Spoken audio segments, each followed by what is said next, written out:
এবার আমরা চলে যাব ব্যাটারি কুলিং সিস্টেম। হ্যাঁ, battery cooling system. Battery cooling সিস্টেমে সাধারণত হচ্ছে আপনার কিছুক্ষণ আগে অলরেডি আমরা বলেছিলাম ব্যাটারি সাধারণত কি করে, কুলড হয়। হ্যাঁ, ফর কি ব্যাটারি ঠান্ডা করতে হয় কেন? For maximize performance and life. হ্যাঁ, ব্যাটারি সাধারণত ঠান্ডা করতে হয় ম্যাক্সিমাইজ পারফরমেন্স অ্যান্ড লাইফের জন্য। আমি অলরেডি কিছুক্ষণ আগে বলেছিলাম যে প্যাসিভের কথা বলেছিলাম, প্যাসিভ এয়ার কুলিং সিস্টেম বলছিলাম। এছাড়াও টোটাল ৩ ধরনের মেথড ইউজ করা হয়, মানে ব্যাটারি কুলিং এর জন্য ৩ ধরনের মেথড ইউজ করা হয়। একটা হচ্ছে প্যাসিভ এয়ার কুলিং, সেকেন্ড হচ্ছে active air cooling system, third হচ্ছে লিকুইড কুলিং সিস্টেম। তো প্যাসিভ এয়ার কুলিং সিস্টেমটা সাধারণত অলরেডি আমি বলেছিলাম প্যাসিভ আর অ্যাক্টিভ। প্যাসিভটা সাধারণত বাইরে থেকে যে এয়ার আছে সেটা সে ফ্যান কি করে, সেটাকে ক্যাচ করে এবং সেটা সে হাই ভোল্টেজ ব্যাটারিতে থ্রো করে। আর অ্যাক্টিভের ক্ষেত্রে হচ্ছে আপনার হাই ভোল্টেজ ব্যাটারি প্যাকের ইনসাইডে হচ্ছে আপনার হিটার থাকে। That means high voltage battery প্যাকের ইনসাইডে আপনার ইভাপোরেটর বা হচ্ছে যেটাকে আমরা মানে এয়ার কন্ডিশনার হিটার বলি, এই হিটারটা থাকে। এই ব্লোয়ার ফ্যান কি করে হচ্ছে বাইরে থেকে যে এয়ার আছে সেটাকে সে ক্যাচ করে নিয়ে আসে, নিয়ে এসে সে এই এয়ার কন্ডিশনার যে হিটার আছে এই হিটারের ইনসাইডে দেয়।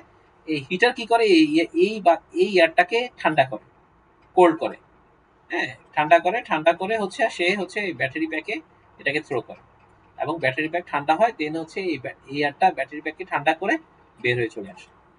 এটা হচ্ছে আমার অ্যাক্টিভ সিস্টেম। আর প্যাসিভ সিস্টেমে শুধুমাত্র এই এয়ার কন্ডিশনার যে হিটার আছে হিটারটা এই ব্যাটারি প্যাকের ইনসাইডে থাকে না।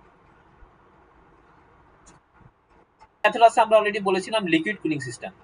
সাধারণত আবার একটু বলে রাখি, সেটা হচ্ছে এই এয়ার কুলিং সিস্টেমটা সাধারণত জাপানিজ যত ব্র্যান্ড আছে সেই গাড়িগুলোতে আপনার টয়োটা বলেন, হুন্ডা বলেন, নিসান বলেন, মিৎসুবিশি বলেন, এই এই ম্যানুফ্যাকচারাররা অলওয়েজ হচ্ছে আপনার এয়ার কুলিং সিস্টেমটা ইউজ করে ব্যাটারির ক্ষেত্রে। হাই ভোল্টেজ ব্যাটারির ক্ষেত্রে সে এই অলওয়েজ এরা এয়ার কুলিং সিস্টেমটা ইউজ করে থাকে। সেক্ষেত্রে কিছু কিছু brand passive cooling system use করে, কিছু কিছু ব্র্যান্ড অ্যাক্টিভ কুলিং সিস্টেমটা ইউজ করে থাকে। কিন্তু যত ইউরোপিয়ান গাড়ি, দ্যাট মিনস জার্মান গাড়ি, আমেরিকান গাড়ি, এই গাড়িগুলোতে অলওয়েজ হচ্ছে ওরা আপনার আপনার ব্যাটারি কুলিংটা লিকুইড কুলিং সিস্টেমটা ইউজ করে থাকে। লিকুইড কুলিং সিস্টেমটা এয়ার কুলিং সিস্টেমের থেকে ইফিশিয়েন্ট। আবার চিল্ডও করে, দ্যাট মিনস ব্যাটারি প্যাকে ঠান্ডাও করে গরমও করে। আমরা জানি যে ব্যাটারি প্যাকে যে ব্যাটারি ইউজ হয়, ব্যাটারি কিন্তু একটা সেফ অপারেটিং টেম্পারেচার আছে। হ্যাঁ, সেফ অপারেটিং টেম্পারেচার, মানে আইস পড়ে বাইরে, আউটসাইডে যে আইস পড়ে সেই জায়গায় কিন্তু হচ্ছে এই যে ওয়াটার কুলিং সিস্টেম মানে ব্যাটারি কুলিং সিস্টেমটা ওয়াটার কুলিং সিস্টেম ইউজ করা হয়। ওয়াটার কুলিং সিস্টেম ইউজ করা হয় এই কারণে যে ব্যাটারি প্যাককে সে হচ্ছে আপনার সেফ অপারেটিং টেম্পারেচার যেটা সেটা মেনটেন করার জন্য। হ্যাঁ, ব্যাটারি প্যাক যদি বেশি ঠান্ডা হয়ে যায় তাও ব্যাটারি প্যাক ড্যামেজ হওয়ার পসিবিলিটি থাকে, আর যদি বেশি গরম হয়ে যায় সেক্ষেত্রেও কিন্তু ব্যাটারি প্যাক ড্যামেজ হওয়ার পসিবিলিটি থাকে। সো সো ওইসব জায়গাতে হচ্ছে আপনার লিকুইড কুলিং সিস্টেমটা ইউজ করা হয়। লিকুইড কুলিং সিস্টেমটা কি করে, এটা ঠান্ডাও করে আবার চিল্ডও করে, ওয়ার্মটাও করে আবার চিল্ডও করে। হ্যাঁ, দ্যাট মিনস গরমও করে আবার ঠান্ডাও করে।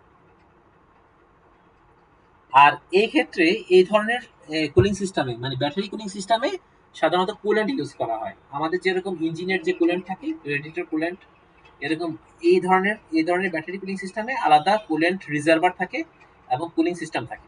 হ্যাঁ, এই ধরনের ব্যাটারি কুলিং সিস্টেমে আলাদা কুলেন্ট সিস্টেম থাকে। ওকে, এটা নিয়ে কারো কোনো কোশ্চেন?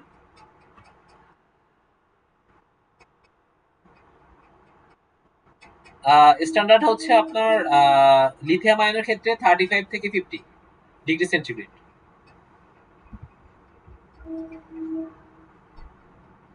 লিথিয়াম আয়নের ক্ষেত্রে, হ্যাঁ, লিথিয়াম আয়নের ক্ষেত্রে হচ্ছে আপনার 35 থেকে 50 ডিগ্রি সেন্টিগ্রেড হচ্ছে আপনার সেফ অপারেটিং টেম্পারেচার। আচ্ছা, যেহেতু ব্যাটারি কুলিং সিস্টেম নিয়ে আসছে, দেন হচ্ছে আমরা একটা কুলিং চ্যানেল দেখি। এটা হচ্ছে আমার একটা কুলিং চ্যানেল। হ্যাঁ, এই কুলিং চ্যানেলে হচ্ছে আপনার ব্যাটারি থেকে শুরু করে হচ্ছে হাইব্রিড হাইব্রিড যে ডিভাইসগুলো হচ্ছে আপনার লিকুইড কুলিং সিস্টেমের আওতায় পড়ে সেটাও ঠান্ডা হয়।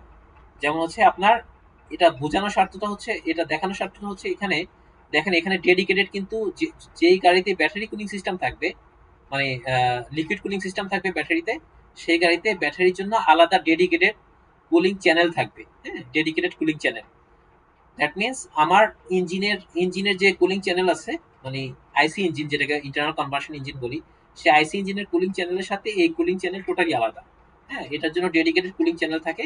একদম দেখেন শুরুতে দেখেন যে ইবি রেডিয়েটর আছে একটা। হ্যাঁ, ইবি রেডিয়েটর। হ্যাঁ, এখানে আবার ইবি রেডিয়েটর ট্যাঙ্ক আছে। ইবি রেডিয়েটর ট্যাঙ্ক।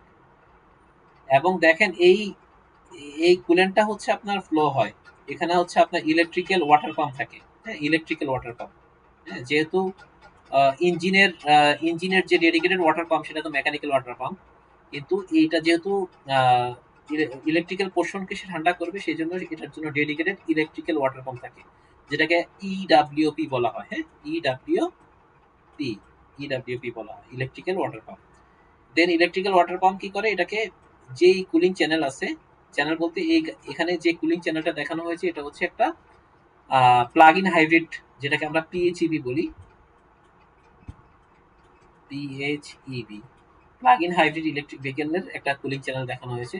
সো এই প্লাগ ইন হাইব্রিডের কুলিং চ্যানেলটার মধ্যে হচ্ছে আপনার ইলেকট্রিক্যাল ওয়াটার পাম্প থাকবে, এবং এখানে পাওয়ার ড্রাইভ ইউনিট থাকে, যেটাকে আমরা পিডিইউ বলি। পিডিইউ হচ্ছে বেসিক্যালি পিডিইউর ইনসাইডে আপনার দুইটা জিনিস থাকে, একটা হচ্ছে আপনার ইনভার্টার আর একটা হচ্ছে কনভার্টার। আমরা কিছুক্ষণ আগে বলেছিলাম, একদম শুরুতে ট্রেনিং এর শুরুতে বলেছিলাম যে হাইব্রিড গাড়ি বা ইলেকট্রিক গাড়ি বা প্লাগ ইন হাইব্রিড গাড়ি, যে গাড়ি হোক না কেন, এটার যেই আপনার ইলেকট্রিসিটি জেনারেশন, হ্যাঁ, ইলেকট্রিসিটি জেনারেট হয় কিন্তু এসি। ওই এসিটা কি হয়, ব্যাটারিকে চার্জ করার জন্য ওই এসিটা কিন্তু সরাসরি চার্জ করতে পারি না।